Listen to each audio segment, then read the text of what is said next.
Saya sudah agak berkali-kali mengatakan ini bakal terjadi suatu goro-goro, suatu gejolak barangkali ya, suatu gejolak dalam masyarakat dan tidak ada yang bisa membendung.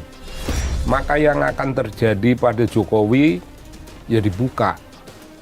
Sekarang ini Jokowi ini sudah dibeleceti lah satu persatu. Kulitnya dibeleceti satu-satu. Pemimpin yang tempo hari memimpin itu ngurusi dirinya sendiri sampai saat ini. Tembok ratapan, tahlilan. Kaitannya itu dong ngurus diri sendiri itu. Bukan ngurus bangsa.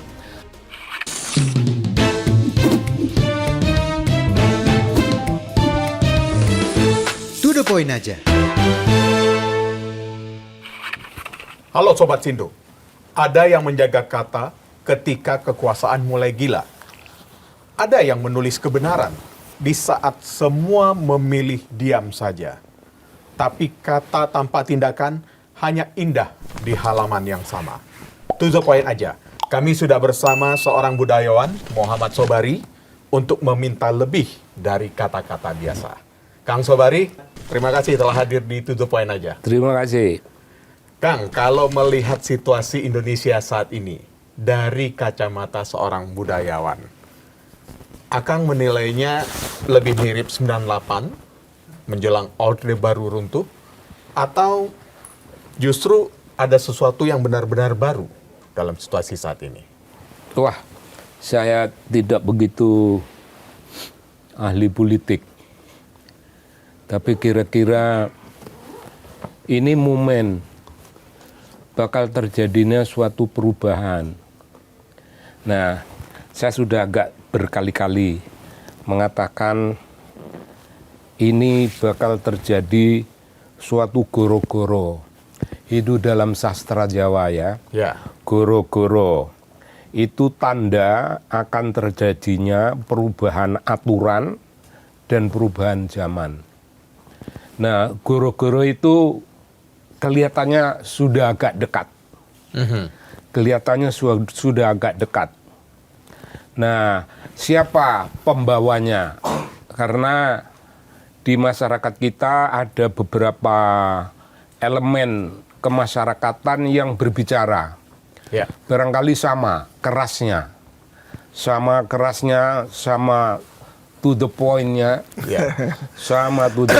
tidak basa-basi. Dan mereka menunjuk ada sesuatu keadaan yang tidak boleh ditutup-tutup. Nah, sekarang ini pernyataan jangan ditutup-tutup, semuanya mesti dibuka padanya. Ini gejala bakal terjadinya perubahan itu. Mungkin aturan itu sebagai perubahan yang lebih dahulu, dan ketika aturan berubah, itu otomatis diikuti oleh perubahan zaman, perubahan keadaan. Kira-kira macam gitu. Mari kita lihat ada tuntutan ke Mahkamah Konstitusi. Itu juga sangat fundamental itu. Itu juga sangat fundamental. Bakal membawa suatu perubahan tatanan. Kalau itu wujudnya nanti tatanan. Wujud perubahan tatanan yang kemudian akan berderet dengan yang lain-lain, tidak akan satu. Ini perkara feeling, Bung. Perkara feeling kita. Tidak satu penyebab lalu akan terjadi satu perubahan itu. Satu penyebab, ada penyebab yang lain. Itu yang akan menimbulkan suatu apa yang kita sebut suatu gejolak barangkali ya.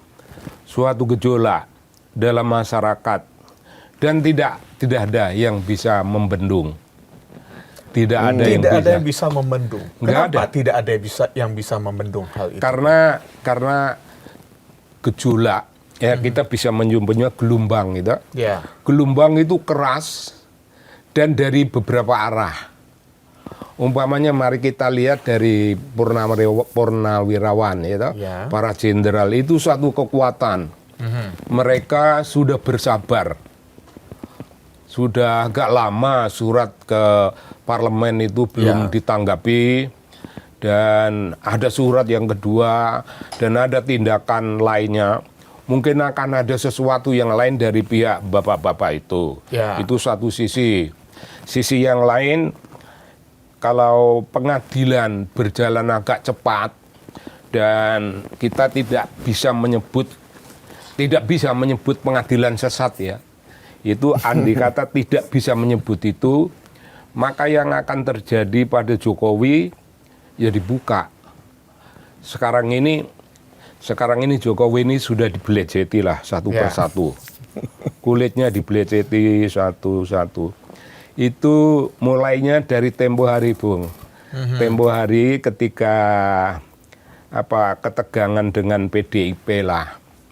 Dengan PDIP dan orang menyebut itu pengkhianatan macam gitu, kita ingat itu. Pada saat itu ada orang Jawa beneran yang bilang ini Jokowi akan menjadi Satrio Wirang. Oh, itu tempo hari. Itu apa tuh? Artinya? Artinya akan menjadi orang yang dipermalukan. Akan menjadi orang yang dipermalukan. Nah, kita mesti hati-hati. Kalau dipermalukan itu bukan kita yang mempermalukan, itu masih ada sesuatu yang terjadi. Dia mempermalukan dirinya sendiri. Kira-kira macam gitu. Elemen-elemen sosial yang menjadi tanda bahwa Jokowi itu mempermalukan dirinya sendiri, itu kita saksikan udah banyak lah itu. Sudah banyak. Umpamanya mari kita saksikan bersama-sama. Tempo hari belum begitu lama.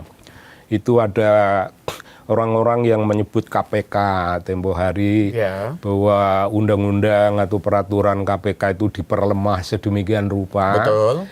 Dan Jokowi dengan enteng mengatakan itu dulu inisiatif parlemen. Betul. Dia bilang begitu kan. Kalau mau dirubah dalam lagi. pemikiran Jokowi sendiri lebih baik dikembalikan ke undang-undang yang lama. Kan begitu, Kang? Ada yang lebih ngeles. Oh, oke. Saya tidak menandatangani. Ya, betul. Nah, kita semuanya tahu presiden itu tanda tangan atau tidak, itu undang-undang berlaku. Begitu diundangkan ya berlaku. Ya. Artinya janganlah cuci tangan mengatakan bahwa kau tidak menandatangani. Tidak menandatangani itu bukan peristiwa apapun. Bukan peristiwa hukum, bukan peristiwa politik, dan bukan tanda apapun. Ya. Itu anak kecil-kecil itu, anak fakultas hukum yang baru setahun, 2 tahun, itu paham perkara itu. Jadi janganlah cuci tangan yang terlalu kelihatan. Cara dia memainkan kemampuan politiknya itu menggunakan wajahnya yang kampung itu sebagai naif, sebagai sederhana, itu supaya orang percaya bahwa dia sederhana. Menggunakan wajahnya, menggunakan kemampuan artikulasi kebahasaannya, itu semuanya kampung, semuanya sederhana, dan orang percaya pada itu. Nah, itu celakanya kita. Nah, kalau kita lihat ya, Kang, ada dalam tulisan-tulisan Kang Sobari di dalam buku dalam buku Kang Sobari, kalau menuliskan sosok seorang Gus Dur, itu adalah kepemimpinan selalu Kang Sobari itu memuja kejujurannya Gus Dur. Ya, kejujuran dan etika tingkat tinggi kiai dalam berpolitik. Itu yang saya baca dari tulisannya Kang Sobari. Apakah kejujuran itu saat ini sudah hilang kalau dari penjelasannya Kang Sobari tadi?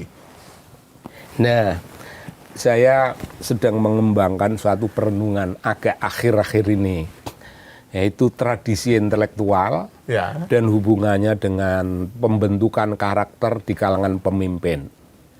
Para pemimpin yang memiliki tradisi intelektual yang hebat sekali, itu otomatis mereka menjadi pemimpin yang hebat-hebat.